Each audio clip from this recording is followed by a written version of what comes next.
ये कहानी है एक ऐसे फ्यूचर की जहां इंसान अपनी असली दुनिया को छोड़कर अपनी जिंदगी का ज्यादा समय एक गेम की दुनिया में बिताना शुरू कर देते हैं। और इस गेम की दुनिया में लोग एक दूसरे से फाइट करते हैं, कॉइंस जीतते हैं, वेकेशंस पर जाते हैं। यहाँ तक कि इस दुनिया में एक ग्रह जितना बड़ा कसिनो भी होता है जहाँ पर लोग पैसे लगाते हैं और गेम्स खेलते हैं। इस गेम को बनाने वाले ने इस गेम में 3 चाबियां भी छुपाई होती हैं और अगर कोई भी प्लेयर उन तीनों चाबियों को ढूंढ लेगा तो वो इस पूरी गेम की दुनिया का मालिक बन जाएगा। लेकिन क्या कोई उन तीनों चाबियों को ढूंढ पाएगा? चलिए देखते हैं इस कहानी में। दोस्तों ये कहानी काफी अच्छी है तो इस वीडियो को पूरा जरूर देखिएगा। तो कहानी शुरू होती है साल 2045 से, जहां पर हम वेड नाम के एक लड़के को देखते हैं जो कि कोलंबस के ओहायो शहर में रहता है और यहाँ के लगभग सभी लोग ग्रेगेरियस गेम को खेलते हैं जो कि हेलिडे और मोरो नाम के 2 मशहूर साइंटिस्ट ने बनाया था। अब यहाँ वेड भी एक पुरानी बस के अंदर जाता है और उसी गेम को खेलने लगता है। यहाँ हेलिडे ने ओएस नाम की एक ऐसी दुनिया बनाई होती है जो कि बाहर की दुनिया की सारी लिमिट्स को तोड़ रही होती है और लोग यहाँ पर कुछ भी कर सकते हैं।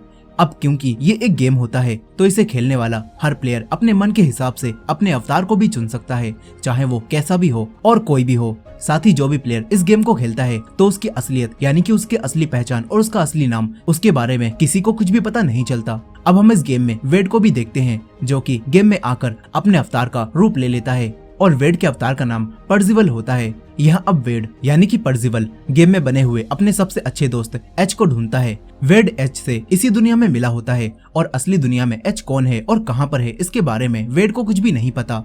अब वेड एच को ढूंढता है और एच इस गेम में एक दूसरे ग्रह पर होता है जहाँ पर लोग एक दूसरे के अवतार को मारकर कॉइंस इकट्ठा करने के लिए फाइट कर रहे होते हैं। यहाँ वेड का दोस्त एच भी इसी तरह से एक दूसरे प्लेयर को मारकर उसके कॉइंस इकट्ठा कर रहा होता है। यहाँ पर हमें पता चलता है कि कॉइंस जमा करने से प्लेयर्स का लेवल बढ़ता है और अगर कोई प्लेयर गेम में मर जाता है यानी कि उसका अवतार मर जाता है तो उसके जमा किए हुए सारे कॉइंस और बाकी चीजें भी सब कुछ खत्म हो जाती हैं। और क्योंकि सभी लोग इस गेम में काफी मेहनत करते हैं और ये सारी चीजें कमाते हैं तो इन्हें खोने की वजह से उन्हें काफी दुख भी होता है और कुछ लोग तो सुसाइड भी अटेम्प्ट करने की कोशिश करते हैं। खैर अब इसके बाद हमें पता चलता है कि ओएस गेम को हेलिडे और उसके दोस्त मोरो ने मिलकर साल 2025 में बनाया था और तभी से ओएस गेम काफी ज्यादा हिट हो गया, जिस वजह से हेलिडे दुनिया की सबसे अमीर कंपनी का मालिक बन गया। लेकिन 2040 में हेलिडे की डेथ हो गई और हेलिडे अपने दोस्त से भी अलग हो गया था। लेकिन हेलिडे ने मरने से पहले ओएस गेम में एक ईस्टर एग छुपाया था जो कि गेम में छुपाई हुई 3 चाबियों को ढूंढने से ही मिलेगा और जिस किसी को भी वो ईस्टर एग मिलेगा तो वो हेलिडे की सारी प्रॉपर्टी और साथ ही इस गेम का मालिक बन जाएगा। यहाँ हमें पता चलता है कि सभी लोग इस गेम को इसीलिए इतना ज्यादा खेलते हैं क्योंकि वो लोग हेलिडे का बनाया हुआ ये चैलेंज पूरा करके उसका इनाम जीतना चाहते हैं। लेकिन 5 सालों में इस गेम के अंदर अभी तक किसी को भी एक भी चाबी नहीं मिली है। अब यहाँ वेड भी हेलिडे के बनाए हुए इस चैलेंज को पूरा करने के लिए और पहली चाबी पाने के लिए एक रेस में हिस्सा लेता है जिससे जीतने वाले को पहली चाबी मिलेगी। लेकिन कोई भी आज तक इस रेस को पूरा नहीं कर पाया।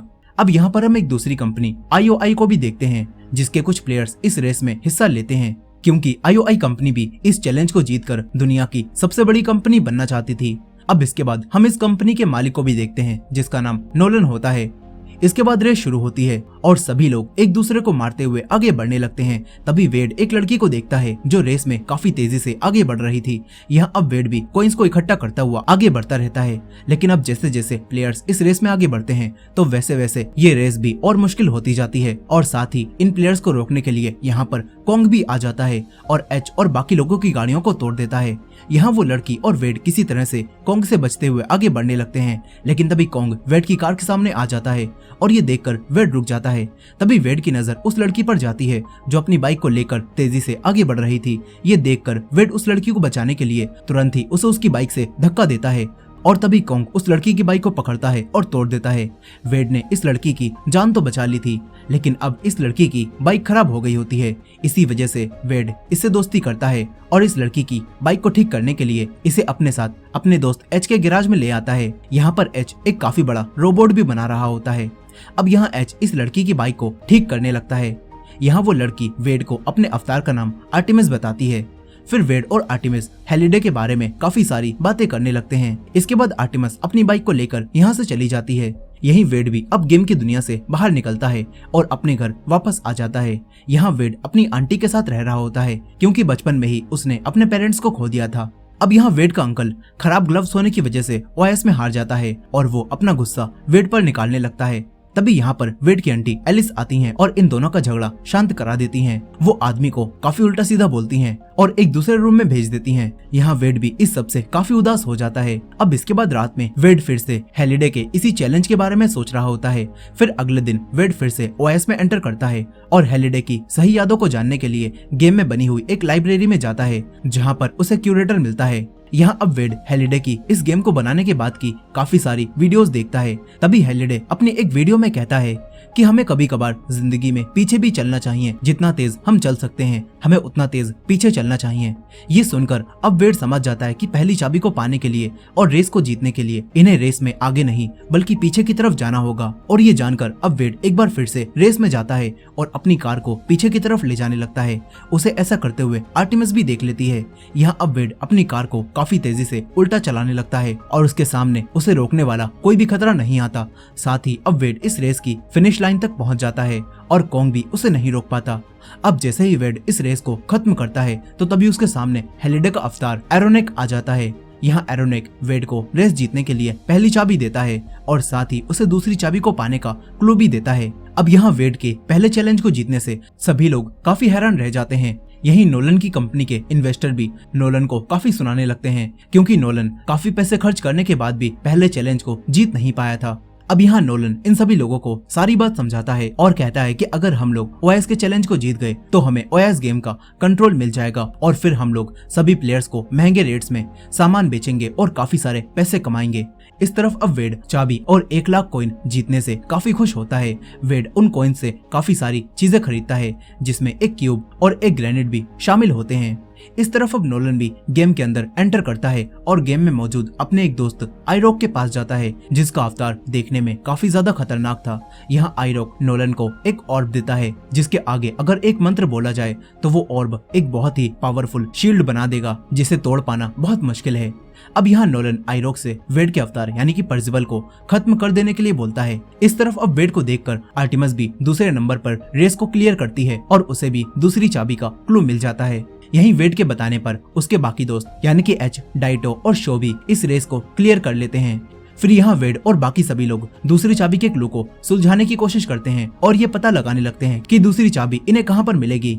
यहाँ वेड एक बार फिर से ओएस की उसी लाइब्रेरी में जाता है, जहाँ काफी सारे प्लेयर्स उसे घेरने लगते हैं। तभी आर्टिमस भेस बदलकर वेड के पास आती है और उसे इन सभी लोगों से दूर लेकर चली जाती है। वो वेड को समझाती है कि अब तुम्हें अपना रूप बदल कर ही गेम खेलना चाहिए। इसके बाद पर्सिबल यानी कि वेड और आर्टिमस दोनों ही एक साथ मिलकर हेलिडे की वीडियो से दूसरे चैलेंज का पता लगाने की कोशिश करते हैं। तभी इन्हें वीडियो से पता चलता है कि हेलिडे कैरन नाम की एक लड़की के साथ डेट पर गया था और उसने कैरन के साथ मूवी भी देखी थी। साथ ही इन्हें ये भी पता चलता है कि हेलिडे के कैरन के साथ डेट पर जाने के बाद हेलिडे के दोस्त मोरो ने कैरन के साथ शादी कर ली थी। और ये बात जानकर ये दोनों समझ जाते हैं कि हेलिडे ने कैरन का नाम अपनी सारी यादों से इसीलिए मिटा दिया है क्योंकि वो अपने दोस्त को दुख नहीं पहुंचाना चाहता था, और इसी वजह से हेलिडे ने कभी मोरो को भी ये नहीं बताया कि वो कैरन यानी कि मोरो की वाइफ से प्यार करता था, और न ही हेलिडे ने ये बात कैरन को बताई थी। अब यहाँ पर वेड क्यूरेटर से इस बात की शर्त भी लगाता है कि हेलिडे कैरन से प्यार करता था और उसने अपनी यादों से कैरन का जिक्र हर कहीं से मिटा दिया है और सिर्फ इसी वीडियो में एक ही जगह पर कैरन का नाम मौजूद है। यहाँ क्यूरेटर कहता है कि ऐसा नहीं हो सकता। क्यूरेटर सारी वीडियोस को चेक करने लगता है। आखिर में क्यूरेटर हार जाता है और वो वेड से कहता है कि तुम सही थे, और शर्त जीतने पर क्यूरेटर वेड को एक कॉइन भी देता है। अब इसके बाद आर्टिमस यहाँ से जाने लगती है। वो वेड को एक जगह पर मिलने के लिए भी बुलाती है। फिर इसके बाद वेड आर्टिमस से मिलने जाने के लिए तैयार होने लगता है, लेकिन यहाँ पर एच वेड से कहता है कि तुम्हें इस तरह से आर्टिमस से मिलने नहीं जाना चाहिए क्योंकि तुम उसे नहीं जानते, क्या पता आर्टिमस तुम्हें धोखा दे रही हो। लेकिन यहाँ वेड एच की कोई भी बात नहीं सुनता और कहता है कि मुझे आर्टिमस से प्यार हो गया है। तभी एच वेड से कहता है कि तुम असली दुनिया को नहीं जानते, क्या पता आर्टिमस असली दुनिया में कोई लड़का हो। ये सब सुनने के बाद भी वेड नहीं मानता और वो आर्टिमस से मिलने के लिए एक क्लब में आता है। यहाँ काफी सारे लोग वेड के साथ फोटो लेने लगते हैं। तभी एक शेर अवतार वाली लेडी आइरोक को वेड के क्लब में आने की इन्फॉर्मेशन भेज देती है। यहाँ वेड अब आर्टिमस से मिलता है और यहीं आइरोक भी अब क्लब में आ जाता है। वो वेड को खत्म करने के सही मौके का इंतजार करने लगता है और वेड की सारी बातें भी सुनता है। इस तरफ आर्टिमस वेड को बताती है कि हेलिडे ने ये क्लब कैरन से मिलने के बाद ही बनाया था और शायद हेलिडे कैरन के साथ यहाँ डांस करना चाहता था।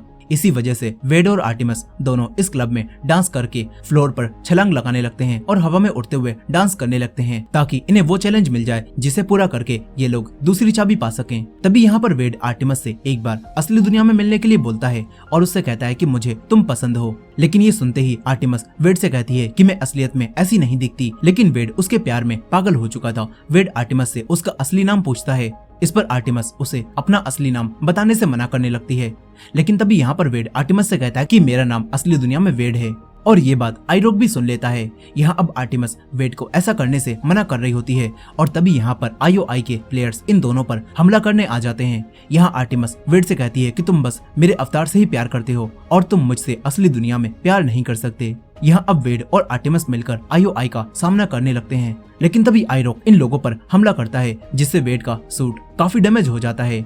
ये दोनों अब यहाँ पर बुरी तरह से फंस जाते हैं। तभी वेड अपना खरीदा हुआ वही क्यूब निकालता है और उसे सॉल्व करता है जिससे अब टाइम कुछ समय पीछे हो जाता है और ये दोनों टाइम को पीछे करके IOI के हमला करने से पहले ही इस क्लब से भाग जाते हैं। यहाँ आर्टिमस अब वेड पर काफी गुस्सा करने लगती है और उससे कहती है कि मैं ये गेम जीतने के लिए नहीं खेल रही बल्कि मैं ये गेम IOI को रोकने के लिए खेल रही हूँ क्योंकि मेरे डैड की मौत IOI कंपनी की वजह से ही हुई थी। साथ ही आर्टिमस बताती है कि IOI ने मेरे डैड पर काफी ज्यादा कर्जा चढ़ा दिया था, इसी वजह से वो जेल में जाकर मर गए।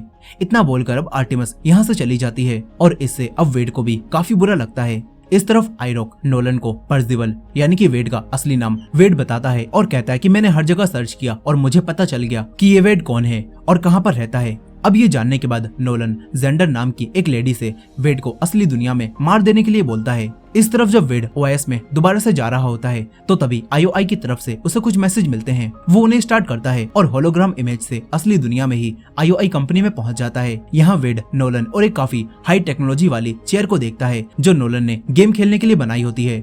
यहाँ नोलन वेड से कहता है कि अगर तुम हमारे साथ मिल जाओ तो हम तुम्हें भी ऐसी चेयर देंगे। साथ ही नोलन वेड को काफी सारे ऑफर भी देने लगता है। यहीं पर वेड उसकी चेयर पर लिखे हुए उसके पासवर्ड को भी देख लेता है और उसे याद कर लेता है।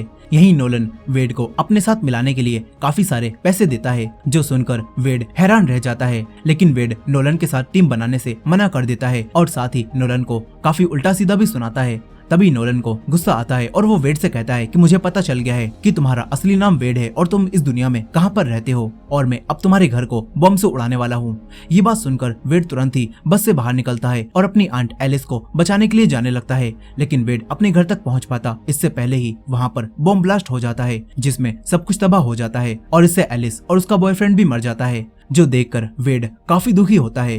अब इसके बाद वेड जब दोबारा से अपनी बस में आता है तो तभी यहाँ पर एक आदमी वेड पर हमला करता है और उसे बेहोश कर देता है।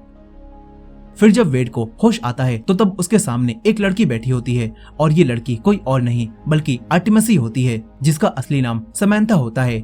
यहाँ अब समैंथा यानी कि आर्टिमस वेड को अपना असली रूप दिखाकर काफी उदास हो जाती है क्योंकि आर्टिमस यानी कि समैंथा के आधे फेस पर एक काफी बड़ा बर्थमार्क पड़ा होता है। लेकिन यहाँ वेड उसे देखकर उससे कहता है कि मुझे तुम्हारा ये बर्थमार्क देखकर तुम बिल्कुल भी बुरी नहीं लग रही हो और मैं तुम्हें अभी भी पसंद करता हूँ। ये सुनकर अब आर्टिमस काफी खुश हो जाती है और ये दोनों आपस में बातें करने लगते हैं। तभी इन दोनों को समझ आता है कि अगर ये दोनों OS में उसी जगह पर जाएं जहाँ पर हैलिडे ने कैरन के साथ पहली डेट की थी तो शायद इन्हें वहाँ पर दूसरी चाबी मिल सकती है। इसीलिए वेड और आर्टिमस एच और उसके दोस्तों शो और डाइटो को भी ये सब बताते हैं और फिर ये सब लोग मिलकर उसी मूवी को ढूंढने की कोशिश करने लगते हैं जो कि हैलिडे कैरन के साथ देखने गया था और इन्हें यहाँ पर उस मूवी को ढूंढने के लिए बस 5 मिनट का टाइम ही मिलता है। अब यहाँ एच को 2 बच्चे दिखाई देते हैं और एच उनके पीछे जाता है। तभी एच के सामने एक खून की नदी आ जाती है। एच किसी तरह से हैलिडे की एक फोटो को पकड़ता है और दूसरे रूम में चला जाता है। तभी एक लेडी उसके ऊपर मॉन्स्टर बनकर हमला करने लगती है और एच को मारने की कोशिश करने लगती है। दरअसल ये सब लोग अब एक ऐसी जगह पर आ चुके थे जहाँ पर हर रूम में एक अलग मूवी की तरह ही स्टोरी चल रही होती है। लेकिन क्योंकि ये सब एक गेम है इसी वजह से मूवी में दिखाई गई हर चीज इनके सामने बिल्कुल रियल होती है। अब यहाँ पर वेड और आर्टिमस किसी तरह से एच को उस रूम से बाहर निकाल लेते हैं। इसके बाद ये सब लोग उस मूवी के रूम को ढूंढना शुरू कर देते हैं जो हैलिडे कैरन के साथ देखने गया था। तभी एच इन्हें बताता है कि मैंने एक रूम के बाहर कैरन और हैलिडे की फोटो देखी थी और ये सुनकर अब सभी लोग तुरंत ही उसी रूम के पास जाते हैं जहाँ इन्हें उस रूम में काफी सारे ज़ॉम्बीज डांस करते हुए दिखाई देते हैं। तभी इन्हें यहाँ पर कैरा भी डांस करती हुई दिखाई देती है।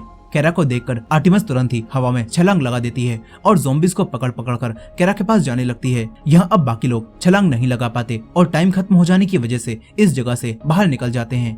अब यहाँ पर आर्टिमस ज़ॉम्बीज को पकड़ पकड़ कर केरा के पास पहुंच जाती है और ऐसा करते ही आर्टिमस दूसरे चैलेंज को पार कर लेती है और उसे हेलिडे का अवतार एरोनॉक मिलता है, जो कि उसे दूसरी चाबी देता है और तीसरी चाबी का क्लू भी देता है। यहीं आईओआई को भी लाइब्रेरी और दूसरी चाबी वाली जगह का पता चल जाता है, लेकिन आईओआई का कोई भी प्लेयर उस चाबी के चैलेंज को ढूंढ नहीं पाता। यही नोलन को अब ये पता चलता है कि पर्जिवल यानी कि वेड अभी भी जिंदा है और उसकी टीम को दूसरी चाबी भी मिल गई है। ये जानकर अब नोलन तुरंत ही जेंडर से वेड को ढूंढकर खत्म कर देने के लिए बोलता है। तभी जेंडर को वही आदमी मिल जाता है जो वेड को आर्टिमस के पास ले गया था। जेंडर उस आदमी का पीछा करती है और वेड और आर्टिमस को पकड़ने के लिए यहाँ पर आने लगती है। तभी आर्टिमस किसी तरह से वेड को यहाँ से भगा देती है और खुद जेंडर को रोकने के लिए यहीं पर रुक जाती है। लेकिन यहाँ पर जेंडर आर्टिमस को पकड़ लेती है और उससे कहती है कि अब तुम्हें हमारे साथ चलकर हमारी कंपनी के प्लेयर्स की तरह काम करना होगा और तभी तुम्हारे ऊपर जो आईओआई का कर्जा है वो खत्म होगा। यहीं दूसरी तरफ वेड आईओआई के सोल्जर्स से बचकर यहाँ से भाग रहा होता है। तभी उसे एक लड़की मिलती है जिसकी बातों और बोलने के तरीके से वेड ये समझ जाता है कि ये लड़की उसकी दोस्त एच है और हमें पता चलता है कि आर्टिमस यानी कि समंथा ने ही असली दुनिया में एच को और बाकी लोगों को ढूंढकर यहाँ पर बुलाया था। अब यहाँ एच वेड को लेकर अपनी कार के पास आती है। यहाँ पर वेड डाइटो को भी देखता है। अब एच वेड को बताती है कि आईओआई को वो किला मिल गया है जहाँ पर तीसरी चाबी को पाने का चैलेंज है। वेड ये बात सुन ही रहा होता है कि तभी उसके सामने शो भी आता है और शो असली दुनिया में 11 साल का एक लड़का होता है, जिसे देखकर वेड हैरान रह जाता है। अब ये सब लोग मिलकर आर्टिमस को छुड़ाने का प्लान बनाना शुरू कर देते हैं। इस तरफ आर्टिमस को आईओआई में लाकर जबरदस्ती उससे ओएस गेम में काम करवाया जाता है। वहीं दूसरी तरफ नोलन भी अब तीसरे चैलेंज को पूरा करने के लिए अपने सारे प्लेयर से एक किले में अलग अलग तरह के वीडियो गेम्स खिलवाता है। यहाँ पर इन्हें बर्फ पर खड़ा होकर अलग अलग तरह के वीडियो गेम्स खेलने थे और सही वीडियो गेम को खेलने पर यह चैलेंज पूरा हो जाएगा, लेकिन गलत वीडियो गेम खेलने पर बर्फ टूटती है और प्लेयर आउट हो जाता है। लेकिन काफी सारे गेम्स को ट्राई करने के बाद भी सभी लोग एक एक करके हारते जाते हैं और आईओआई के लोगों को कुछ भी समझ नहीं आता कि आखिर वो कौन सा गेम है जिसे खेलने से ही तीसरी चाबी मिलेगी।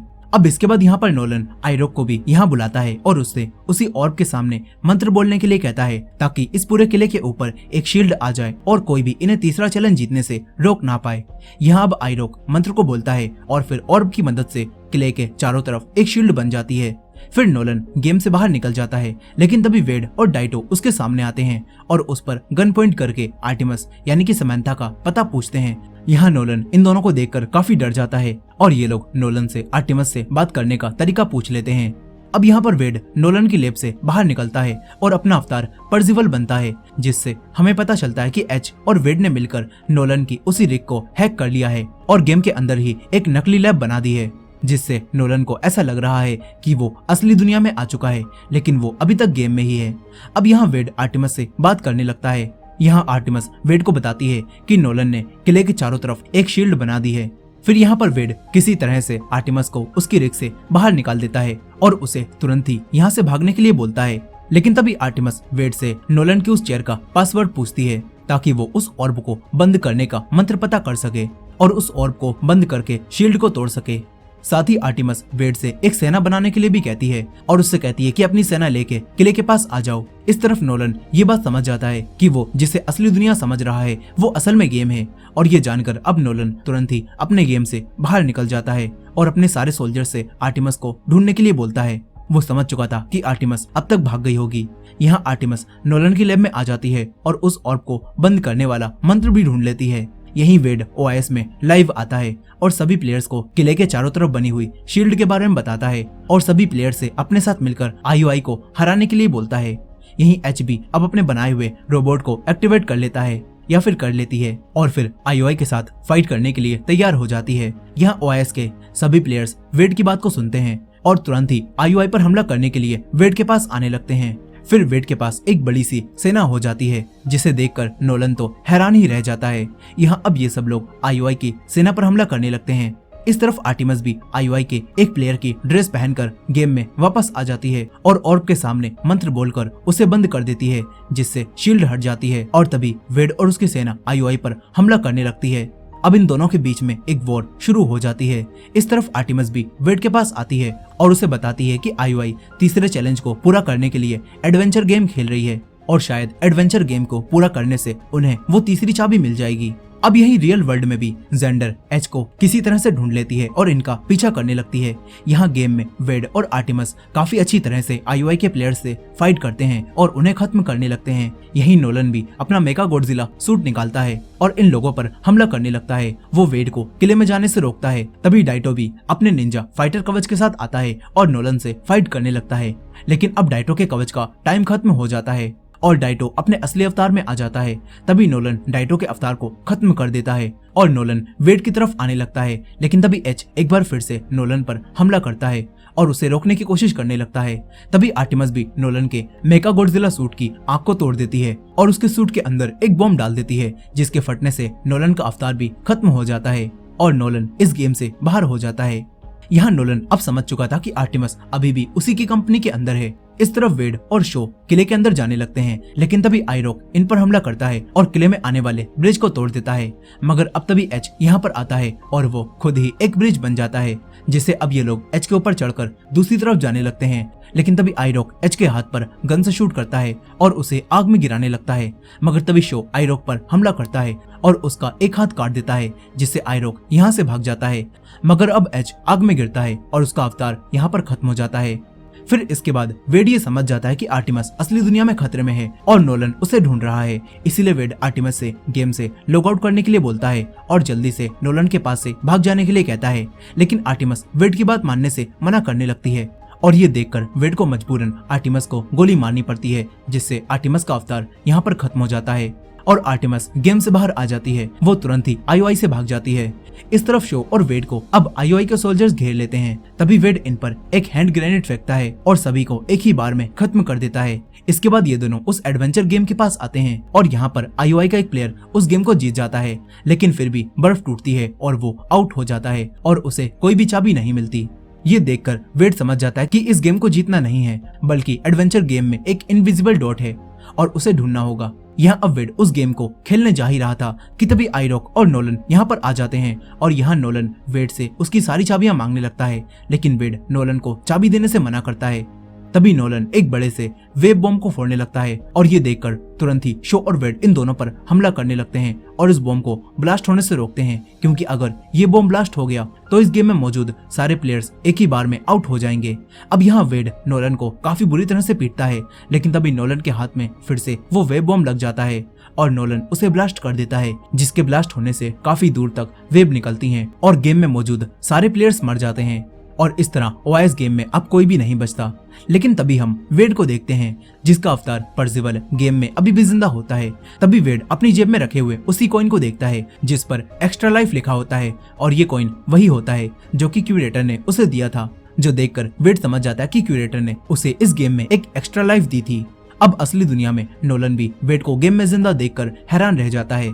इस तरफ एच और बाकी लोग आर्टिमस यानी कि समंथा को ढूंढ लेते हैं और आर्टिमस को भी ये पता चल जाता है कि वेड अभी भी गेम में जिंदा है। इस तरफ नोलन रियल वर्ल्ड में वेड को खत्म करने आने लगता है। यहाँ सभी लोग वेड को आखिरी चैलेंज पूरा करते हुए लाइव देख रहे होते हैं। अब वेड उस गेम के चैलेंज को पूरा कर लेता है और फिर एरोनेक वेड के पास आकर उसे तीसरी चाबी देने लगता है। लेकिन तभी नोलन और जेंडर एच के ट्रक को टक्कर मारने लगते हैं, जिससे वेड बार बार चाबी लेने से चूक जाता है। मगर अब वेड किसी तरह से तीसरी चाबी ले लेता है और एक डोर में वो तीनों चाबियां लगाने लगता है। तभी असली दुनिया में नोलन एक बार फिर से एच के ट्रक को ठोकने लगता है और वेड बार बार तीसरी चाबी को उसकी जगह पर लगाने से चूक जाता है। मगर बहुत कोशिश करने के बाद लास्ट में वेड उस चाबी को सही जगह पर लगा ही देता है, जिससे अब वेड के सामने वो ईस्टर एग आ जाता है, जिसको पाने के लिए ये सब लोग इतनी मेहनत कर रहे थे। यहाँ अब एरोनेक भी वेड के पास आता है और उससे कहता है कि अब बस तुम्हें इन पेपर्स पर साइन करने होंगे, जिसके बाद तुम ओआईएस के मालिक बन जाओगे। इस तरफ रियल वर्ल्ड में जेंडर किसी तरह से एच के ट्रक पर चढ़कर आ जाती है और इन पर हमला करने लगती है। ये देखकर वेड जेंडर के एक किक मारता है, जिससे जेंडर ट्रक से बाहर निकल जाती है। इसके बाद वेड फिर से गेम में आकर उन पेपर्स पर साइन करने लगता है। लेकिन तभी वेड को महसूस होता है कि वो इन पेपर्स पर साइन करके गलती कर रहा है और साथ ही वेड समझ जाता है कि इन पेपर्स पर साइन लेने का हेलिडे का एक टेस्ट है। ये सोचकर अब वेड एरोनेक से इन पेपर्स पर साइन करने से मना कर देता है और वेड के ऐसा करते ही वेड हेलिडे के पास उसके रूम में पहुंच जाता है, जहां पर हेलिडे का बचपन वाला रूप भी बैठा होता है। यहाँ अब हेलिडे वेड को एक बटन दिखाता है और उससे कहता है कि तुम इस बटन से ओएस को कभी भी बंद कर सकते हो। इस तरफ रियल वर्ल्ड में नोलन एच के ट्रक को बहुत तेज ठोकता है, जिससे अब एच का ट्रक वहीं रुक जाता है और अब नोलन गन लेकर इनके ट्रक की तरफ बढ़ने लगता है। यही गेम के अंदर हेलिडे वेड को बताता है कि मैंने ओएस गेम को इसलिए बनाया था क्योंकि मैं दुनिया के लोगों से अच्छी तरह से जुड़ नहीं पाता था और मैं अकेले ही रहता था, इसीलिए मैंने ओएस को बनाया ताकि मैं दुनिया के साथ जुड़ सकूं। यहाँ अपनी लाइफ के बारे में बताकर हेलिडे वेड को वही ईस्टर एग दे देता है। इधर असली दुनिया में नोलन भी ये देखता है और वेड को शूट करने से रुक जाता है क्योंकि अब वो ये समझ चुका था कि वेड इस चैलेंज को जीत चुका है और ये चैलेंज खत्म हो चुका है। अब इसके बाद यहाँ पर पुलिस भी आ जाती है और वो लोग नोलन को अरेस्ट कर लेते हैं। यहाँ अब गेम में हेलिडे वेड को एक देकर जाने लगता है। तभी वेड हेलिडे से पूछता है कि आप तो असलियत में मर चुके हो। यहाँ वेड ये सब इसलिए पूछ रहा होता है क्योंकि हेलिडे का रियल रूप ही उसके सामने खड़ा होता है और वेड को इस बात पर यकीन नहीं होता कि हेलिडे असलियत में मर चुका है। अब यहाँ हेलिडे वेड से कहता है कि मैं मर गया हूँ। इतना बोलकर हेलिडे यहाँ से चला जाता है और फिर वेड भी गेम से बाहर आ जाता है। फिर यहाँ पर वेड के पास हेलिडे का बेस्ट फ्रेंड यानी कि मोरो आता है, जिसके साथ मिलकर हेलिडे ने ये गेम बनाया था और वो वेड से कहता है कि अब कुछ लोग तुमसे मिलना चाहते हैं। यहाँ वेड मोरो के साथ जाने से पहले आर्टिमस यानी कि समंथा को किस करने लगता है और कहता है कि मैं वो गलती नहीं करूंगा जो कि हेलिडे ने की थी। अब इसके कुछ देर बाद मोरो फिर से कुछ लॉयर्स को लेकर वेड के पास आता है और उसे कुछ पेपर्स साइन करने के लिए बोलता है ताकि वो पूरी तरह से ओएस गेम का मालिक बन जाए।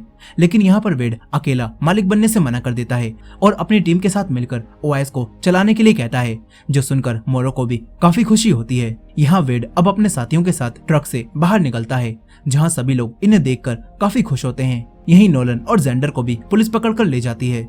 इस तरफ मोरो और वेड बात कर ही रहे होते हैं कि तभी मोरो वेड को एक कॉइन देता है, जिससे वेड समझ जाता है कि मोरो ही ओएस के अंदर क्यूरेटर बनता था, यानी कि मोरो भी वो गेम खेलता था और हमेशा क्यूरेटर के अवतार में रहता था। अब वेड मोरो को अपनी पूरी टीम से मिलवाता है और फिर हमें पता चलता है कि वेड और उसकी पूरी टीम ने ओएस का पूरा कंट्रोल अपने हाथों में ले लिया और साथ ही IOI कंपनी भी बंद हो गई।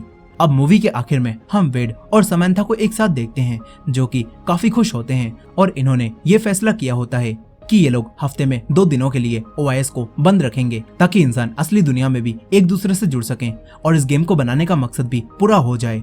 और इसी एंडिंग के साथ ये कहानी यहीं पर खत्म हो जाती है। दोस्तों, ये थी इस मूवी की फुल स्टोरी। आई होप कि आपको ये स्टोरी पसंद आई होगी। वीडियो पसंद आई हो तो वीडियो को लाइक करना मत भूलेगा और हमारे चैनल पर नए हैं तो हमारे चैनल को भी सब्सक्राइब करके बेल नोटिफिकेशन को ऑन कर लीजिएगा। मिलते हैं नेक्स्ट वीडियो में।